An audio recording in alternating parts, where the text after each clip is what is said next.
बिस्मिल्लाहिर्रहमानिर्रहीम। तो प्यारे प्यारे व्यूवर्स, कैसे हैं आप लोग। आज मैं लेकर आई हूँ मशहूर कराची यूनिवर्सिटी के वन बाइट समोसों की रेसिपी। ये बहुत ही मज़े के बनते हैं, बहुत ज़बरदस्त बनते हैं और बहुत ही आसानी के साथ बन जाते हैं। ये देखें गाइस, ये मैंने सारा सामान निकाल के रखा हुआ है। बताती हूँ मैं आपको क्या क्या चीज़ें डलेंगी। एक पाव मैंने आलू लिए हैं, मैंने इनको बॉयल कर लिया है अच्छी तरीके से, बिल्कुल नरम। इसका पेस्ट बनेगा। ये 1 चम्मच मैंने ज़ीरा लिया है, इसको भून लिया है। 1 चम्मच मैंने नमक लिया है, ये आप टेस्ट के हिसाब से ले लें। आधी चम्मच से भी कम मैंने टाटरी ली है। 1 चम्मच मैंने कुटी हुई मिर्चें ली हैं और 2 अदद हरी मिर्चें। इन सब का हमें चटनी बनानी है। ये इमली के बीज निकाल दें आप और इस सब की हमें चटनी तैयार करनी है। ये मैंने 1 पाव पट्टियाँ ली हैं, समोसों की पट्टी ले लें आप। और इससे हमें समोसे तैयार करने हैं। इसमें कुछ भी नहीं डलेगा, ये बिल्कुल सादे बनते हैं। चलें तो चटनी हम बनाना स्टार्ट करते हैं। ये देखें, मैंने बॉल में सब चीज़ें डाल दी हैं, सारी चीज़ें मैंने इसमें ऐड कर दी हैं। कलर के लिए हमें थोड़ा-सा फूड कलर चाहिए या ज़र्दे का रंग ले लें आप। और ये 2-3 आलू मैंने बचा लिए हैं, ये थोड़े मैश करके डलेंगे इसमें। ये देखिए, ज़र्दे का रंग मुझे भी इसमें ऐड कर दूँगी मैं। इसका कलर बहुत ज़बरदस्त आता है इससे। अब आप इसको अच्छी तरीके से पीस लें, बिल्कुल बारीक पीसना है हमें इसको। इसका पेस्ट बना लेना है हमने, बिल्कुल बारीक पीसना है इसको। ये देखिए, मैंने बिल्कुल बारीक पीस लिया इसको। ये मैंने इसको थोड़ा-सा मैश करना है आलूओं को। ये भी इसमें हम मिक्स कर देंगे। इस तरह से ये सारे हमें इसमें मिक्स कर देने हैं। ये देखें, इस तरह से मिक्स कर दिए मैंने इसमें।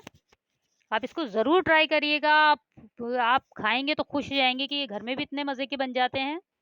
ये बहुत ही मज़े के बनते हैं, आप इसको ट्राई ज़रूर करिएगा। ये देखिए, चटनी तैयार हो गई है। अब हम समोसे बनाएँगे अब हम।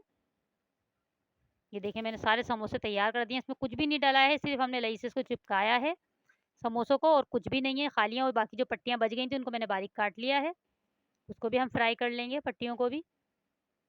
ये देखें, इस तरह से आप बना लें। ये सब समोसे मैंने तैयार करके रखे हुए हैं। अगर आपको मेरी वीडियो पसंद आती है तो लाइक करें, शेयर करें, मेरे चैनल को सब्सक्राइब करें और बेल आइकन को दबाना ना भूलिएगा, ताकि अच्छी-अच्छी रेसिपी आपको बर वक़्त मिलती रहें। अब हम ये समोसे फ्राई करेंगे। ये देखिए, मैंने एक कढ़ाई में तेल गरम कर लिया। बहुत ज़्यादा तेज़ गरम नहीं करना, हल्की आँच पे हमें इनको फ्राई करना है, ताकि ये अंदर तक बिल्कुल कड़क हो जाएँ। हमें क्रिस्पी चाहिए एकदम ये, बिल्कुल हल्की आँच पे बनाना पड़ेगा हमें ये। ये देखें, इस तरह से इनको हम फ्राई कर लेंगे सारे समोसों को। ये देखें, इस पे कलर आ गया है हल्का-हल्का, थोड़ा-सा हमें और फ्राई करना है इसको। मैं इसको दिखाती हूँ आपको फाइनल लुक इसकी। ये देखें, माशाल्लाह ये मैंने फ्राई कर लिए हैं। मैं एक प्लेट आपको बना के दिखाती हूँ अभी कि किस तरह से बना के देते हैं वो। ये हमने समोसे डाल दिए हैं इसमें, ये चटनी इसके ऊपर ऐड करनी है। जितनी आप खाना चाहें उतनी डाल लें। ये बहुत ही मज़ेदार बनते हैं, आप इसको इफ्तार में ट्राई करिएगा। ये देखें, मैंने जितनी आपने चटनी खानी हो उतनी आप डाल सकते हैं। ये देखें, कितने ज़बरदस्त लग रहे हैं, उतने मज़े के बने हैं ये। कितने यम्मी लग रहे हैं ये देखने में ही। अभी घर में भी आसानी के साथ आप बना सकते हैं। आप इसको ट्राई करके मुझे बताइएगा कमेंट में कि कैसे बने हैं। मेरे चैनल को सब्सक्राइब करें, बेल आइकन को दबाना ना भूलिएगा। ये देखिए, मैंने ये पापड़ी भी बना दी थी इसके साथ की, जो बच गई थी। कि इसके साथ ही इसके ऊपर ही तोड़ के खाई जाती है। अपना ख़्याल रखिएगा, मुझे दुआओं में याद रखिएगा। अल्लाह हाफ़िज़।